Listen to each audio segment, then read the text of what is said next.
Pero anya Mr. Maravillas, nakakabilib din ito mga dilawang DDS kasi yung kasinungalingan nila, yung mismong kasinungalingan nila, pinaniniwalaan nila. Ganon, talent din yan mga kababayan. Yung magaling kang gumawa ng mga kwento-kwento, kwentong kutsero at kasinungalingan.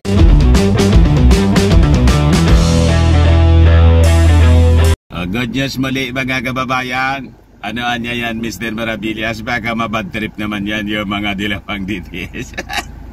Talagang mababad trip po ang mga dilawang DDS ngayon. Kasi ito po yung napakagandang balita. Yung mga pinagmamalaki nila na achievement ng past administration. Basag na basag mga kababayan sa naging report ng ating Pangulong BBM.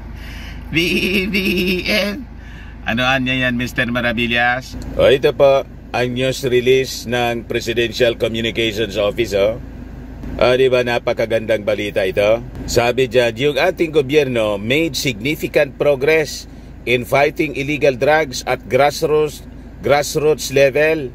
Para niya, Mr. Maravillas, nagiging madalas ang paglabas-labas sa kanyang vlog, personal vlog ng ating Pangulong Bongbong. Kailangan kasi po, kasi tumindi yung paninira sa kanya. Sabi nga ng isang analyst po, the past several weeks, talagang nag-intensify po yung mga kalaban ni President Bongbong. Nag-intensify po sa paninirang puri. So pwede naman pala niya Mr. Maravillas na magtagumpay ang war on drugs na walang tukang-tukang, EJK. Tama po kayo mga kababayan. Sabi dito sa mga reactions ng ating mga kababayan, pwede naman palang walang patayan sa paglaban sa droga.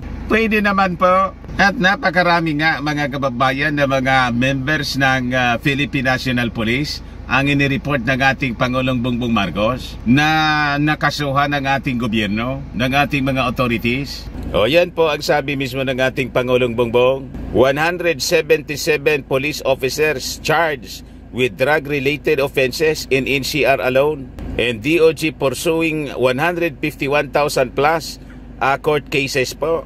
Kita ninyo, talagang BBM lang po ang sakala. Kaya po, nagarihas na lang mga kababayan yung mga dilawang DDS ng kanilang mga propaganda laban sa ating Pangulong Bongbong Marcos. Yung video daw, ipinagpipilitan mga kababayan ng mga dilawang DDS na vloggers na may video. Yung poon mismo ninyo ang nagsabing wala. O diba? Yung inyong patron mismo yung nagsabi. Kaya kung may lumabas na video mga kababayan, kasi niluluto pa siguro, malamang AI po. AI generated. Diba? Wala nang imposible ngayon po sa pag-produce ng mga faking mga faking videos po, mga pictures and videos. Kaya nang gawin na parang totoo sa pamamagitan ng artificial intelligence. Kaya obsolete na po yung kasabihan na pictures don't lie. Now pictures lied. Diba? Kaya mga kababayan, ang ginagawa ngayon ng mga dilawang DDS, lalo na po si Jason Zhao, nirihas niya yung pulburon issue. Kapag nagkakaedad ka na, namimili ka na ng kakainin mo, yung malambot at madaling matunaw sa bibig matapos isubo at kinakain ng hindi nagmamadali. Gano'n na lang mga kababayan yung mga ginagawa. Nangangantsaw na lang po yung mga dilawang DDS kasi po basag na basag yung kanilang propaganda. You resorted kasi sa gutter politics na tinatawag. At yung mga propaganda po ninyo ang babaw. Diba? Alam ng mga mamamayang Filipino na mga sinungaling kayo. Pero anya Mr. Maravillas, nakakabilib din ito mga dilawang DDS kasi yung kasinungalingan nila, yung mismong kasinungalingan nila, pinaniniwalaan nila. Ganon, talent din yan mga kababayan. Yung magaling kang gumawa ng mga kwento-kwento, kwentong kutsero at kasinungalingan. Pagkatapos, yung mismong ginawa mong kasinungalingan, alam mong kasinungalingan, pininiwalaan mo. O, di ba?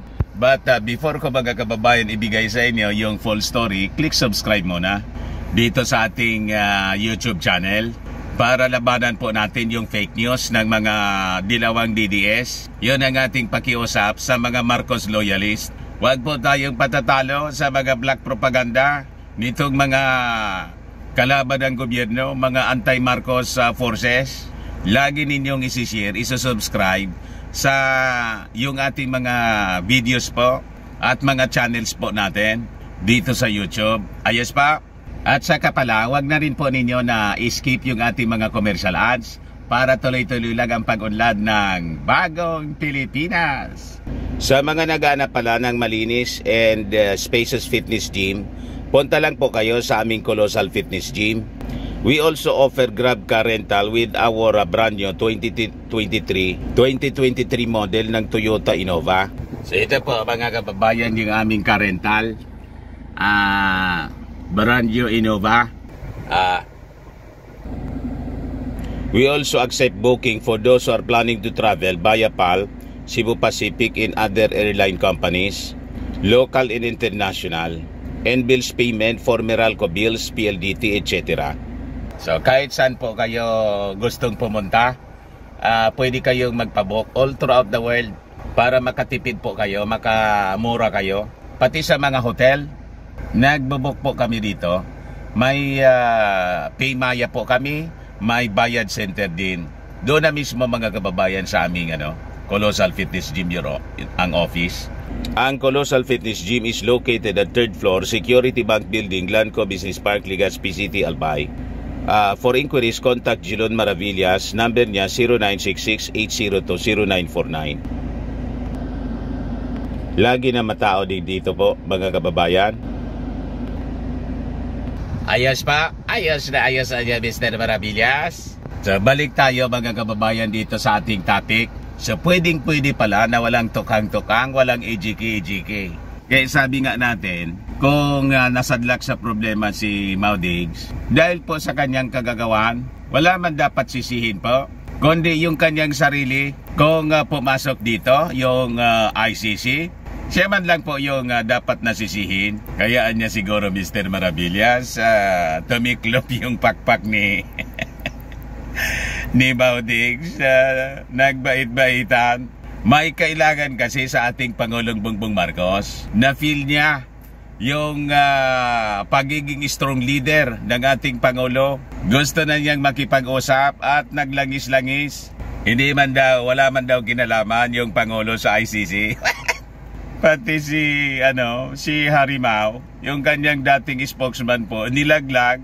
Di ba si Harimau mga kababayan yung siging sabi na alam ng ating Pangulong Bongbong? Pagkatapos biglang sinabi ng kanyang amo, malaman na niya, matagal na yan. Gusto kasi niyang iligtas una yung kanyang kaibigan na si Pastor Kibuloy na damay po yung SMNI, masasara po. Tapos siyempre po yung pinasa ng Congress na resolusyon na nananawagan para pumasok na yung ICC. Biglang na bumait si Maudigs, hindi umobra yung kanyang pambubuli. Ito yung ebidensya mga kababayan na hindi man kailangan yung EGK. Sabi dito, war on drugs ni FPRRD noon. Yung death toll sa drug war po, above 5,000. Pero tingnan mo po itong tingnan niyo po itong war on drugs ng ating Pangulong Bongbong Marcos. Sabi diyan, government made significant progress in fighting illegal drugs. 10.41 billion pesos na illegal drugs yung nakumpiska. 27,000 barangays cleared under Marcos drug war. Kita ninyo mga kababayan. Tapos sabihin ng mga fake news peddlers na dilawang DDS vloggers, mga kababayan. Achievement daw ito ng kanilang patron. Napakalinaw po yung report ng ating PNP. Unang-una, kayo mismo yung nagsabi na to make over yung ating Pangulong Bongbong Marcos, bumalik yung droga sa ating bansa.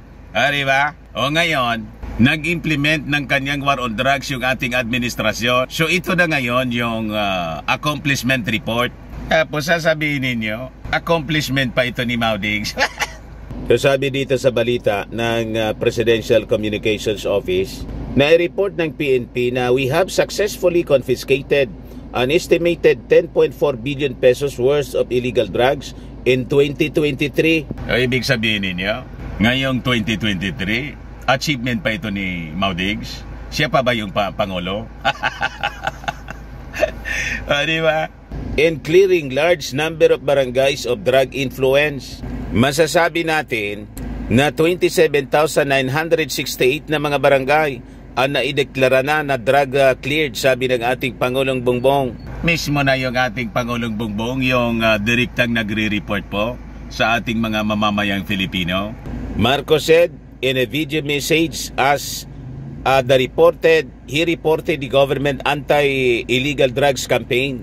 So sabi ng ating Pangulo, magandang progreso ito sa grassroots level dahil ang mga barangay ay pag nasabi natin ay cleared yan, madali nating i-monitor at maayos na ang patakbo doon.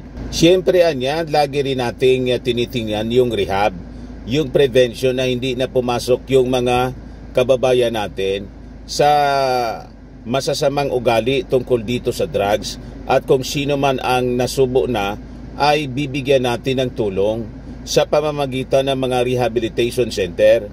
Sabi ng ating Pangulong Bongbong Marcos. So, ang focus niya ngayon, hindi lang po doon sa paghabol sa mga drug syndicate sa pamamagitan ng yung dating police operations po ng PNP at ng PDEA. Pero wala na po yung dating sistema na tukang-tukang at saka AGK. Kasi sabi nga natin, itong mga nagagamit ng droga, sila po ay biktima rin.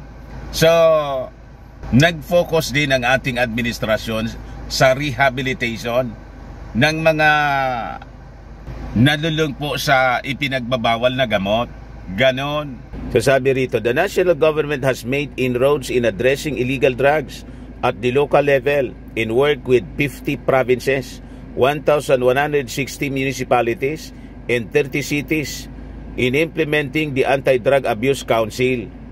Sabi ng ating Pangulo, nakapagpagawa tayo ng 74 inpatient treatment and rehabilitation facilities to provide a path to recovery for those who want to break free from their addiction. So aside from confiscating around 10.4 billion pesos worth ng illegal drugs from January to December 2023 and clearing more than 27,000 barangays of narcotics, the PNP said it also arrested 56,495 suspects after conducting more than 44,000 anti-illegal drug operations. Kaya po, yung mga sinasabi ng mga dilawang DDS vloggers na bumalik na po yung droga, hallucinations man lang po ninyo yan. Nananaginip kayo ng gising kasi hindi pa kayo makamove on. Hindi ninyo matanggap, wala na kayo sa posisyon. Diba? Kaya gusto ninyong i-destabilize yung Marcos administration at iluklok si Inday. Huwag kami mga dilawang DDS. O ngayon, yung mga vloggers destabilizers, tinutugis na rin ng ating gobyerno. Buti nga sa inyo, mga fake news kasi kayo. So sabi rito, the recent government success was under President Marcos' new approach to address illegal drugs by focusing on rehabilitation, reintegration, and preventive education programs, specifically for the youth. Kaya hindi po nag-iingay ngayon. Narinig ninyo yung human rights? Wala na tayong naririnig galing sa mga human rights groups, kahit sa Commission on Human Rights. approve nila mga kababayan itong ginagawa ng ating Pangulong Bongbong Marcos na paglaban sa illegal drugs. Tama po mga kababayan? Kaya sa sobrang pagkaampalaya ngayon ng mga DDS po, ito na lang yung pinagagawa nila, mangantsaw.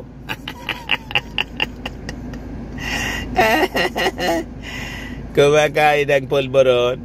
Paano naman anya Mr. Maravillas? Natigil yung 1 million consultancy ni Jason sa sarado? Suspended pa po?